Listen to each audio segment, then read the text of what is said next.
জুলাই গণঅভ্যুত্থানের সম্মুখ যোদ্ধা ও ইনকিলাব মঞ্চের মুখপাত্র শরীফ ওসমান হাদী হত্যাকাণ্ডের নেপথ্যে জড়িতদের বিষয়ে তদন্তে নতুন তথ্য পেয়েছে আইনশৃঙ্খলা ও গোয়েন্দা সংস্থাগুলো।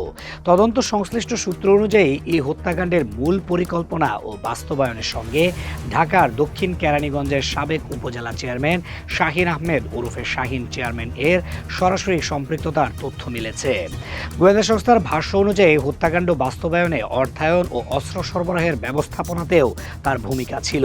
তদন্তে আরও উঠে এসেছে এই ঘটনায় শাহিন চেয়ারম্যানের সঙ্গে ঘনিষ্ঠ যোগাযোগ ও সমন্বয়ে কাজ করেছে একাধিক ব্যক্তি। তাদের মধ্যে নিষিদ্ধ ঘোষিত ছাত্রলীগের সাবেক কয়েকজন নেতার সম্পৃক্ততার প্রাথমিক তথ্য পাওয়া গেছে। এসব তথ্যের ভিত্তিতে কয়েকজন সন্দেহভাজনের উপর নজরদারি বাড়ানো হয়েছে এবং সম্ভাব্য গ্রেপ্তারের প্রস্তুতিও নেওয়া হচ্ছে। গোয়েন্দা সংস্থার দাবি, হাদির উপর হামলার পর হামলাকারীদের ঢাকা থেকে সীমান্তের দিকে পালিয়ে যেতে সহায়তা করেন গোপালগঞ্জ জেলা ছাত্রলীগের সাবেক সভাপতি আব্দুল হামিদ। তদন্তে পাওয়া কল রেকর্ড ও যোগাযোগের তথ্যে হামলার আগে ও পরে হত্যাকারীদের সঙ্গে তার একাধিকবার যোগাযোগের প্রমাণ মিলেছে। এ ঘটনায় তার সংশ্লিষ্টতার অভিযোগে গ্রেফতারের জন্য অভিযান জোরদার করা হয়েছে। তদন্ত সংশ্লিষ্ট কর্মকর্তারা জানান, জুলাই গণঅভ্যুত্থানে শরীফ ওসমান হাদীর সক্রিয় ভূমিকা এবং গত বছরের 5 আগস্টের পর তার ধারাবাহিক বক্তব্য ও রাজনৈতিক অবস্থান আওয়ামী লীগের ভেতরে তীব্র প্রতিক্রিয়া সৃষ্টি করে। দলটির অভ্যন্তরীণ মূল্যায়নে হাদীকে একটি ঝুঁকিপূর্ণ ফ্যাক্টর হিসেবে দেখা হচ্ছিল। সেই প্রেক্ষাপটেই তাকে লক্ষ্য করে পরিকল্পিত হামলার ছক তৈরি হয় বলে তদন্তে উঠে এসেছে। শাহিন আহমেদের রাজনৈতিক পটভূমি নিয়েও তদন্তে তথ্য মিলেছে। তিনি দীর্ঘদিন দক্ষিণ কেরানীগঞ্জ থানা আওয়ামী লীগের সভাপতি ছিলেন। স্থানীয়ভাবে প্রভাবশালী নেতা হিসেবে পরিচিত হলেও আইন শৃঙ্খলা বাহিনীর নথিতে তিনি দীর্ঘদিন ধরেই সন্ত্রাসী কর্মকাণ্ড ও অস্ত্র সংশ্লিষ্টতার অভিযোগে নজরদারিতে ছিলেন। অভিযোগ রয়েছে, শেখ হাসিনা সরকারের সময় সাবেক বিদ্যুৎ ও জ্বালানি প্রতিমন্ত্রী নসরুল হামিদ বিপুর ঘনিষ্ঠ হিসেবে তিনি রাজনৈতিক প্রভাব খাটিয়ে একাধিকবার উপজেলা চেয়ারম্যান নির্বাচিত হন।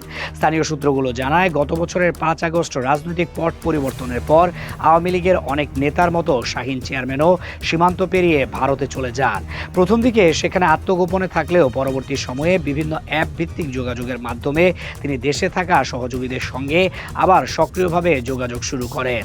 তদন্তে আরও জানা গেছে, শাহিন চেয়ারম্যান আওয়ামী লীগের একটি তথাকথিত হিট লিস্ট বাস্তবায়নের লক্ষ্যে দেশে থাকা স্লিপার সেলের সদস্যদের সঙ্গে এনক্রিপ্টেড অ্যাপ ব্যবহার করে যোগাযোগ করছিলেন। কয়েকটি হোয়াটসঅ্যাপ কল ও এমএমএস এর সূত্র ধরে তার সম্পৃক্ততার প্রমাণ পাওয়া গেছে বলে জানিয়েছেন তদন্ত কর্মকর্তারা। একই সঙ্গে ভারতে অবস্থানরত কয়েকটি গ্রুপ থেকে ঢাকায় থাকা সহযোগীদের নির্দেশনা দেওয়ার তথ্য মিলেছে। হাদী হত্যা মামলার তদন্তে সন্দেহভাজনের তালিকায় কয়েকজন রাজনীতিকের নামও এসেছে।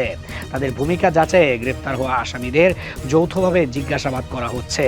পাশাপাশি শাহিন চেয়ারম্যানের ঘনিষ্ঠ হিসেবে পরিচিত কেরানীগঞ্জের 2 জন সাবেক ছাত্রলীগ নেতাকেও গ্রেপ্তারের চেষ্টা চলছে। এ বিষয়ে ঢাকা মহানগর পুলিশের অতিরিক্ত কমিশনার শফিকুল ইসলাম গণমাধ্যমকে বলেন, সব দিক বিবেচনায় রেখে অত্যন্ত গুরুত্বের সঙ্গে তদন্ত করা হচ্ছে। তদন্ত শেষে হত্যাকাণ্ডের মাস্টারমাইন্ড ও সংশ্লিষ্ট পরিকল্পনাকারীদের ভূমিকা স্পষ্ট করা হবে বলে তিনি জানান।